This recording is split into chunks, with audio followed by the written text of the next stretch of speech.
Hey guys, welcome back to another video. This is Will. In this video, I want to show you guys how to create a pivot table using the true and false data that you've got here. Broken up so we can count the zeros and the ones, and also so that we can count the year. And then once we've done this, we will test a few hypotheses using the Excel add-in RealStatistics. So let's get started. Let's turn this into a table. So Control A to select it all. Alt N T will turn that into a table. Enter to get a pivot table. Alt N V. Enter. And I wanted the pivot table over here. So let me go existing worksheet 010.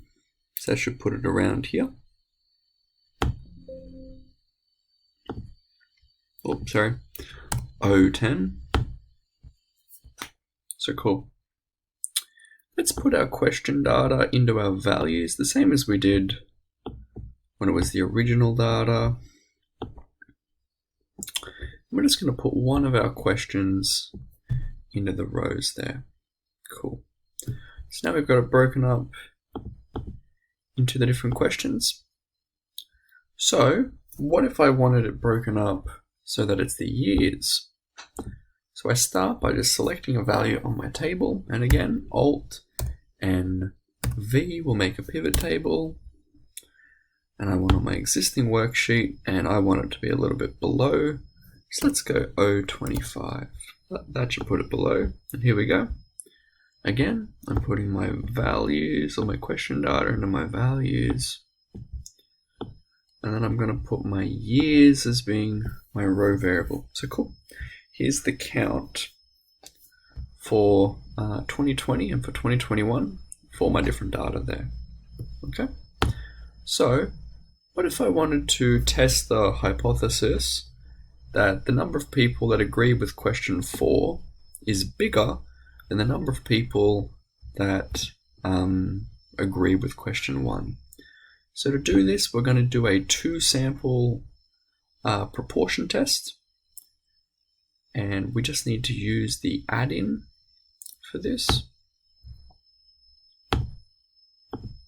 Okay, so just go up here to add-ins, RealStatistics, and then it's in miscellaneous, and it's a 2-sample proportion test, and we're just going to select OK. So our first sample, the sample size, I found the count of my data before. I did that using the count function. So the sample size is 285 for both samples. This might not necessarily be the case. You could have 2 samples with different sizes, but for us, that's what we've got. We're testing if 75, so that's question 4 true, is bigger than 53. Okay. Because it's bigger than or less than, it's going to be a 1 tail. I want this to be to a 5% level of significance, so alpha is 5%, and I want the output range. I want that to appear, let's say V2. Okay, so it's going to put it up here. Okay, let's hit OK. Cool. It's just done the hypothesis test for us. It's calculated a whole bunch of values that we gave it, and as you can see, RealStatistics is just using the same formulas that we've learned in class to calculate all of these values here. It's just performed it for us. Okay, so there's our p-value. We reject the null hypothesis. So what if I wanted to test the hypothesis that the number of people that agree with question 3 is equal to the number that agree with question 2? So in this case, again, we go up here to RealStatistics, miscellaneous, 2-sample proportion test. Also notice there's a 1-sample proportion test if you guys wanted to calculate stuff through there. If you've only if you're testing that some proportions equal to something else. But yeah, the two sample proportion test. Okay. 285 again. That's our sample.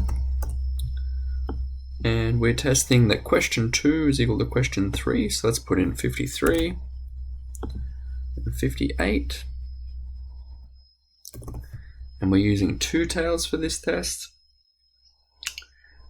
because we're saying these are equal. So there's two rejection regions, so two tails. And here we go. So p-value is this. We failed to reject the null hypothesis. They could be equal to each other. So yeah, I'll see you guys in the next video.